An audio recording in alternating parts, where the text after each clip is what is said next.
Retirement کے بعد جاوید صاحب کی زندگی ان کے لیے عذاب بن گئی تھی۔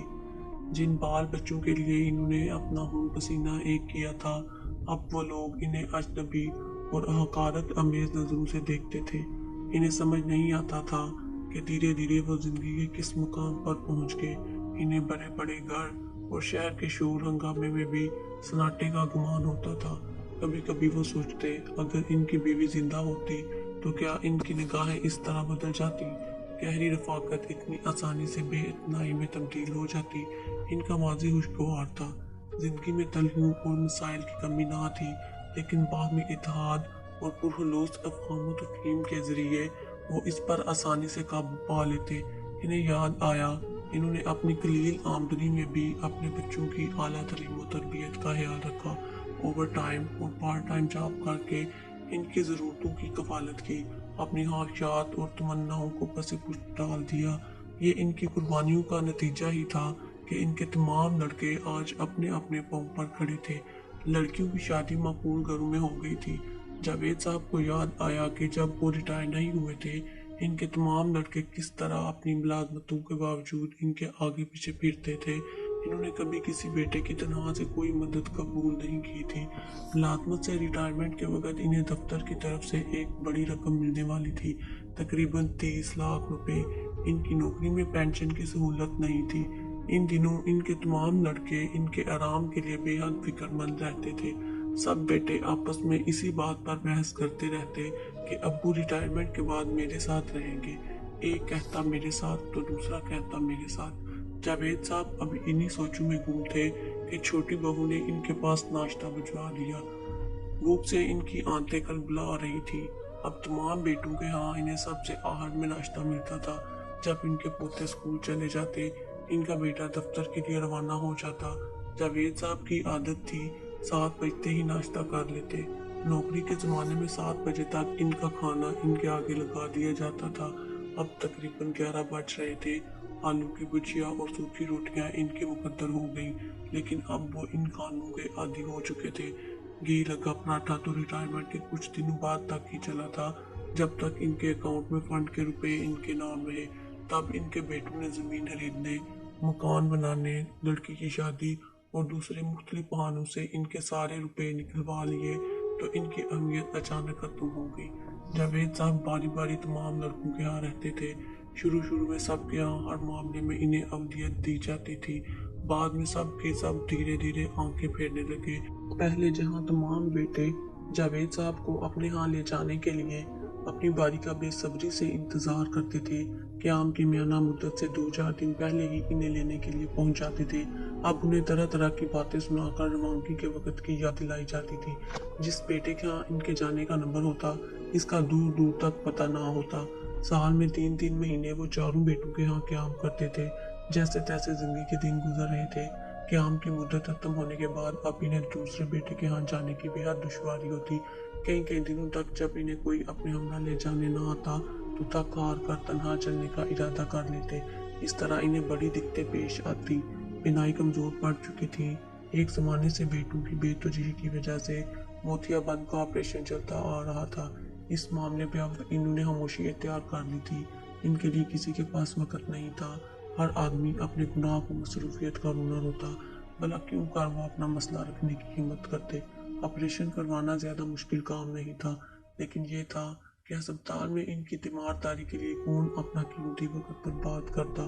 وہ اداس آنکھوں سے اپنے اطراف کا جائزہ لیتے، ہر چیز انہیں اپنی جگہ ساکت دکھائی دیتی، کہیں کوئی حرکت نہیں۔ دن کی صاف و شفاف روشنی میں بھی انہیں ڈھلتی شام کا احساس ہوتا۔ کانپتے ہوئے نڈال قدموں سے جس کے ہاں پہنچتے، وہ ان کی آواز پہچان کر دروازہ کھولتے ہوئے سرد مہری کا اظہار کرتا۔ آپ آ گئے ابا، بیٹا ابتاتے ہوئے لہجے میں کہتا۔ جاوید ابتیتا آواز میں کہتے، بیٹا تم وقت پر لینے نہیں آئے، وہاں باتیں مجھے سننا پڑی، مجھے یہ سب اچھا نہیں لگتا، تمہیں کیا پریشانی تھی؟ جاوید صاحب اپنی بجھی بجھی آنکھیں بیٹے کی آنکھوں میں گاڑتے ہوئے بولے۔ بیٹا ان کی آنکھوں کی تاب نہ لاتے ہوئے نظریں چرا کر کہتا، ابا آپ جانتے ہیں دفتر میں کام اتنا بڑھ گیا ہے کہ چھٹی لینے سے اپنا ہی نقصان ہوتا ہے۔ میں نے فرحان سے کہا تھا کہ وہ آپ کو لے کر آئے، شاید وہ امتحان کے سر پر ہونے کی وجہ سے نہیں جا سکتے،